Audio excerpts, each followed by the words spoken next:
Hello, friends, and welcome back to Scaling Stories. Today, I've got some more highly upvoted posts from Best of Redditor updates for y'all. Like always, I'll be reading you the posts and giving you my opinions, and I'll also be working on building up my Minecraft world at the same time, so I hope you enjoy.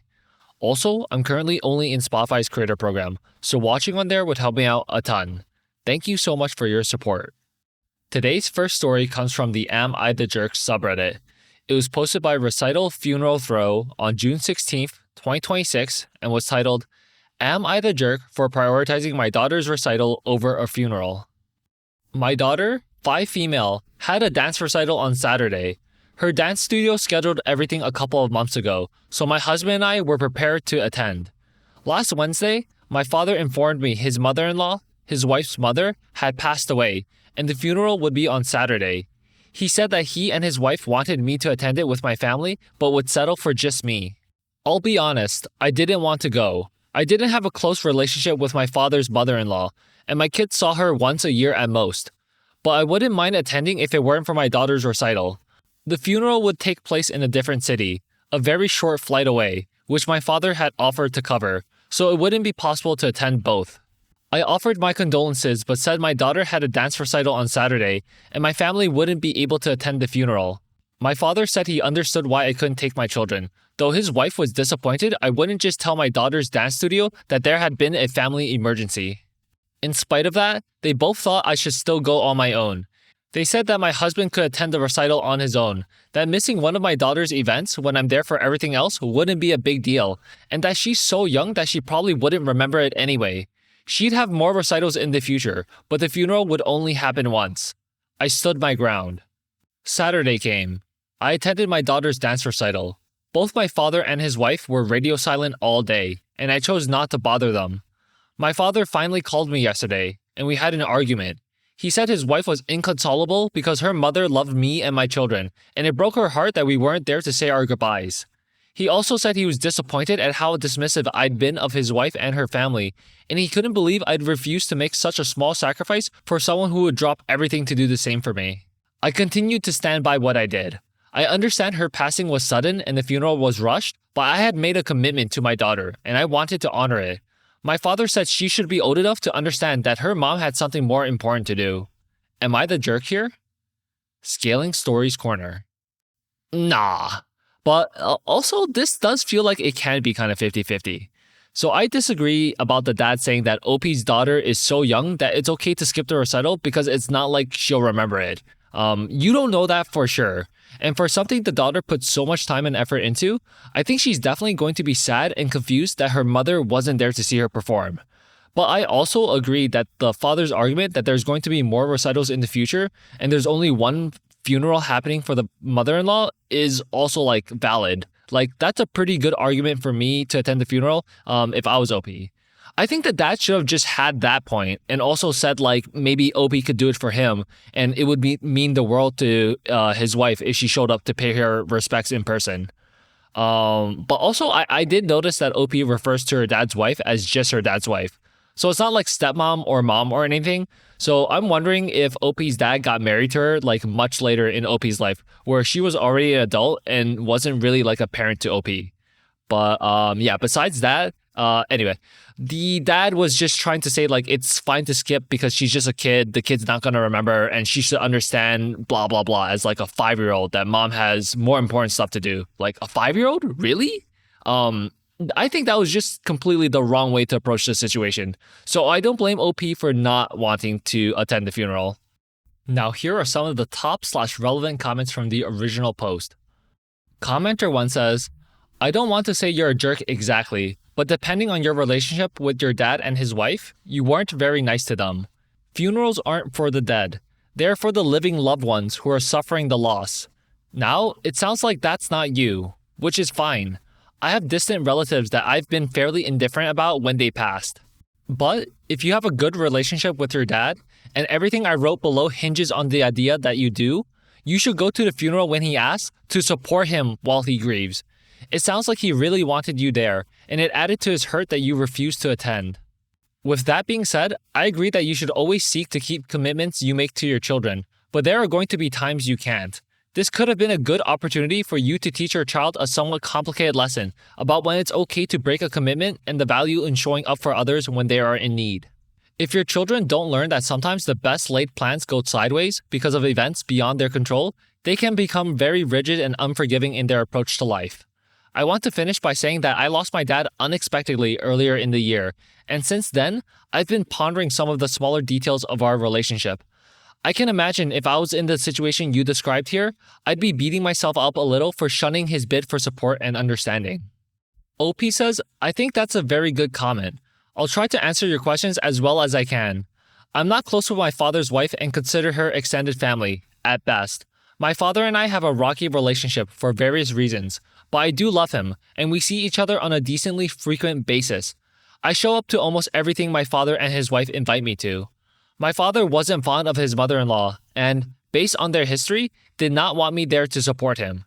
He wanted me there to support his wife. Both of them have a history of wanting me and her to be closer than we are. I am perfectly fine with our current relationship and have no interest in bonding with her any further, for a number of reasons. I really do not think my daughter should need to learn anything from this. If anything, I'd rather show her she will always come first to me. I agree it's important to teach kids that things don't always go according to plan. But there are other ways to teach this. I'm very sorry to hear about your father, and I hope you're doing well. Commenter 2 says, I think it's maybe sometimes important for a child to learn they can't always come first. A parent can't go on every field trip. A parent can't go to every recital. A parent can't go to every baseball game or whatever. I'm not telling you not to be there for your kid, but sometimes life comes up, and you need to do something other than attend a recital or whatever. That's also an important lesson. OP says, I agree. I know I won't always be able to show up. I have a career, another child, and other commitments that might need to take priority sometimes, as does my husband. But in this situation, being there for her was something I could do. Commenter 3 says, what is the frequency of these dance recitals? The small studio I danced at as a kid had recitals twice a year. It would have been devastating to my 5-year-old self to have had my mom miss one, because it was months of classes and rehearsals for 1 or 2 recitals. But I would have felt very different about, say, a soccer game that happened every week. My parent missing one of those would not have been a huge deal to me. OP says, once a year. Commenter 4 says, info. What was your daughter's attitude toward the recital? Is this something she was very excited about or something she was doing? At that age, it can usually go either way. OP says she was extremely excited and had been looking forward to it for months. Commenter 5 says, not the jerk. Your father is being inconsistent. How can your daughter be both too young to remember you not being there and old enough to understand you have something more important to do? Also, it seems like he and your stepmother are really exaggerating the relationship you had with her mother. OP says, they always exaggerated it, especially when it came to her relationship with my children. She always said she loved them like her own grandchildren, but she hardly ever saw them, and they didn't really see her as a great-grandmother. Update 10 days later. Hey everyone, this got long, so I'll go ahead and post it here. There are some things I want to address before I move on to the update. I want to thank you all for your comments and insight on my original post, even if you decided I was in the wrong. I assure you, I posted because I truly wanted alternate opinions, so I'm grateful for your feedback. There were, however, 2 things some people said that I still firmly disagree with. First, the claim that my father was asking me for support and I let him down. Based on his past behavior, he did not need or want my support. He wanted me to support his wife. He wasn't fond of his mother-in-law. And both my father and his wife have a long history of wanting me and her to be closer than we are. I am perfectly fine with our current relationship and have no interest in bonding with her any further, for a number of reasons. I'll take the opportunity to state that my father and his wife have been married for 6 years and together for only a little longer. I was already an adult when I met her, and we have never been close. I consider her extended family, at best, and I did not consider her mother family. That is the main reason this didn't constitute a family emergency to me. I literally met my husband before I met her mother. I have told my father I don't really think of them as family several times, but he refuses to accept it. That leads me to the idea I could have used this as an opportunity to teach my daughter that sometimes plans have to change, and it's important to show up for family, which was the other claim I disagreed with. I agree it's important to teach kids that things don't always go according to plan. And realistically, I know I won't always be able to show up for my daughter. I have a career, another child, and other commitments that might need to take priority sometimes. This was not one of those times. I wasn't close with my father's mother-in-law, and I was absolutely capable of being there for my daughter. On to the actual update. I posted here because I wanted alternate opinions. I genuinely didn't know what to think about what I'd done. As I've stated, there are things that were said that I disagree with, and I don't expect that to change. But I also agreed with some who thought I was in the wrong. In particular, I agree I could have been more empathetic. I didn't send flowers or a card, and condolences are the bare minimum. I also completely disagree with those on my side who said they should have confirmed the date with me before scheduling the funeral if my presence was that important. I had no relation to the deceased. It wouldn't be fair for her funeral to depend on my schedule. At first, I walked away from my first post almost as conflicted as I'd felt going in, but I definitely had a lot more insight. I contemplated the situation for a few days and managed to come up to a few conclusions. I also ended up talking to a few people in my life. My husband was still very firm on my side. My mother said I could have been more sensible, but also that she'd probably have done the same thing I did. Then I talked to my younger sister, and it was during that conversation that I found out that not only had she not been pressured to attend the funeral, she hadn't even been invited in the first place. She had spoken with our father several times since his mother-in-law died, but he hadn't told her about anything besides the fact that she passed. I was the only one he expected to attend. I think that was my breaking point. Not to sound childish, but why is it always me? Why do I always have to be the one expected to drop everything? Why does my father feel the need to keep pushing his wife and her family onto me and mine? So, in the end, my main conclusion was that this wasn't just about the funeral. My father has always had unfair and unrealistic expectations of me, and I needed to stop. I've decided to distance myself from my father and his wife for a while. I love him, but I need time, and he needs to accept I have my own life. I'm also going back to therapy. I stopped a while ago, but I remember it helped. As for what will happen between me and my father, we'll cross that bridge when we get there. Whenever he's ready to have an honest conversation about everything that happened, he knows where I'll be. Overall, I've decided what I did was wrong, but I've also accepted that I'd do it again. I don't remember all of my recitals, school plays, and events from when I was a kid, but I do remember my mom was there for all of them. Even if I can't always be there for my children, they will always come first to me, and I'll make sure they know that. I probably won't post again. Thank you for everything. Scaling Stories Corner. Okay, that was a lot of extra info I didn't have in the original post when I made my assessment before, but I don't even think I was thinking OP was like the jerk in the original post. She wasn't at all. It just made sense to me that if I love my kid and I'm excited to see them do something they've been working so hard for, and then you come in and start completely dismissing them to try and convince me to go to a funeral of someone I don't really know well at a personal level, then it's just a bad way to try to convince someone to do something you want them to do. But now also hearing about OP's younger sister not even being invited and how OP's father didn't even care about the mother-in-law but just wanted more so to make a relationship of sorts between OP and his wife, even though OP didn't want it, he is completely in the wrong. And he's kind of a dick for trying to use someone's funeral as a means to get what he wants. Now here are some of the top/relevant comments from the update post. Commenter 1 says, I would have made the same choice as you. My child comes first. Unless it was someone in my family or a very close friend, I wouldn't give up my child's recital. The fact that your sister wasn't invited by your father tells you everything you needed to know. Well done. Back to therapy.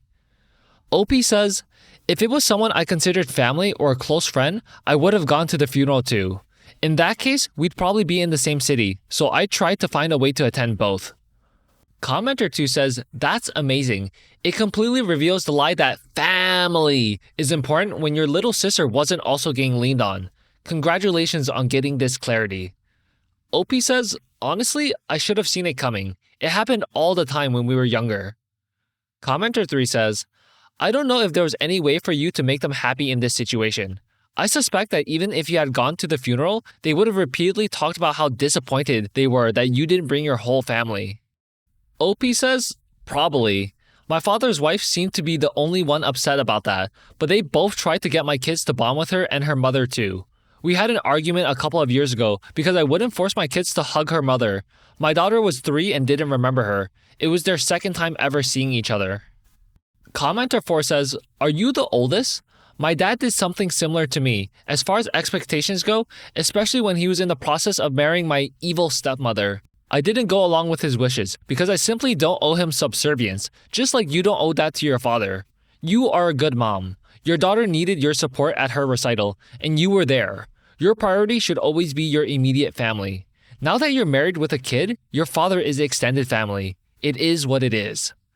OP says, "Yep, oldest of 2 daughters. His wife isn't necessarily evil, but she has a very irritating personality. There are a number of other reasons why I never wanted to be close with her, and that only made her pushier." Commenter 5 says, "Does your sister have children? I ask because if you do and she doesn't, I bet your dad's wife wants to try to weasel her way into being grandma. If your sister doesn't have children, she's of no use to her." OP says, "My sister doesn't have kids. My father had higher expectations of me our whole lives, but that angle does make sense for his wife. My children don't see her as a grandparent." Okay, friends, so that concludes our first story of the day. Next up, we have a story from the Relationship Advice subreddit. It was posted by ThrowRA000000 on February 11th, 2020. I hope I didn't miss a zero, and was titled, "My 24 male fiance, 22 female, wants me to get circumcised before our wedding.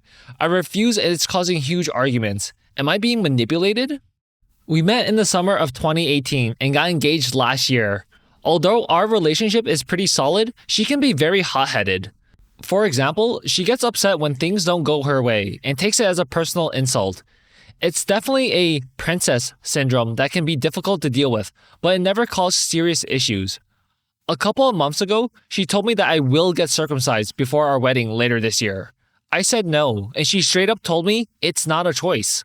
We argued for a bit, and she said that I wouldn't be attracted to her if she had an Audi vagina with extra skin hanging. Her words, not mine. I told her that it's not really the same thing at all, and that I'd be attracted to her regardless. However, she got very irritated and ignored me for the rest of the evening. She has not stopped talking about this since that day. Every day, she sends me articles talking about the benefits of circumcision, that it's totally healthy/safe, and why I should do it. She says that civilized men get circumcised and that we're not like those Europeans. The thing is, she's mixed race, half French, and grew up in France, so I don't understand her thought process here. Her ex was French, but she repeatedly said that she dislikes French people and she wants me to be better than that. According to her, that includes getting a circumcision. Yesterday, she brought it up again, and I said that she has no right to tell me what to do with my body. She yelled that she spends a lot of time/effort on her appearance and isn't asking for much in return. While it's true she spends a lot of money on her beauty/hair/facial treatments, around $800 a month, I don't think you can compare that to a circumcision. She got very upset, calling me selfish and heartless, and basically told me to F off. Normally, when we argue, she doesn't get that heated, but I could hardly tolerate her attitude yesterday. Later that evening, we had sex. Yes, I'm stupid. And in the middle of it, she brought up the topic again. It felt very manipulative, and when I told her that this is not the right time, she accused me of not loving her and actually started crying. Since she rarely cries, this didn't seem genuine. She got up and told me that we will get this done either way, and that I shouldn't let such a small issue ruin what we have. To be honest, that sounded ominous, and I don't even know what to think of it. Is this something we can work out at all? Throughout our entire relationship, she never complained about my uncircumcised penis, and now it's such a big deal to her. It's giving me anxiety about our future, and I don't even know what to do. We've had so many discussions about it, and it always ends the same way. Scaling Stories Corner. Nah, I don't think this is workable. OP's fiance sounds like a real piece of work to constantly shut down OP's opinion. And yeah, you should listen to your partner if they request something of you, but they also need to listen to how you feel about it as well. And OP doesn't want to have the circumcision, and he's already stated this multiple times, yet she keeps relentlessly pushing for it. That is not the hallmark of a good and listening partner. And I think her crying after sex that OP isn't getting a circumcision was actually super manipulative, considering OP said that she doesn't cry very often. So I'm just seeing so many red flags in this relationship. I would, break up. Now here are some of the top/relevant comments from the original post. Commenter 1 says, "This relationship sounds hellish. I can't imagine wanting to stay with someone who makes such demands and who cries during sex in an attempt to influence me. What are you doing?" OP says, "I'll be honest, I don't know." Commenter 2 says, "She sounds like a terrible person. You're 24 and planning on marrying this woman? Do you really want to put up with this for another 50 years? Commenter 3 says, "I lost it at, we're not like those Europeans. Lol. Sounds like OP is getting crazy sex for the first time in his life and doesn't know how to turn away from it." Commenter 4 says, "Did you ask her why she suddenly feels this way? I mean, I don't think the answer will change what I think about her or that this won't last, but I'm genuinely curious." OP says, "I asked her, but she won't give me a reason. She just says that it's her preference and that she discussed it with her friend." Update 1 week later. I don't know where to start, but I'd like to thank everyone on here first. I've received countless PMs, all pretty much saying the same thing. Yet I still wanted to work things out and marry her. Then, a few days after my post, we had a huge fight. She threatened me. I won't give too many details, but it was more than enough to give me a wake-up call. And that's when I finally realized that this relationship isn't healthy or normal. I had those thoughts before, but her actions that day confirmed it. Right now, I'm in the process of completely removing her from my life. That incident had a significant impact on my mental health, and at this point, I just need a long break. I've spoken to her parents in private, and they're almost begging me to rethink the whole situation. I won't. I still love her, but couldn't do this anymore. It's a shock to the system. I went from planning my future with her to now actively cutting off everything that connects us. I've read through all the comments again after the incident, and they put things into perspective. Thank you again for all the advice and PMs. Scaling Stories Corner. Oh my god. Yo, OP didn't specifically say, but I'm thinking she said something like she's gonna do a little surgery for herself when OP is knocked out. Like a little self-performed circumcision. And you know what? As a guy, I would be scared for my life. It's like people say you need to sleep with one eye open, but when someone makes a threat like that, you gotta sleep with both eyes open. So no wonder he's low-key traumatized.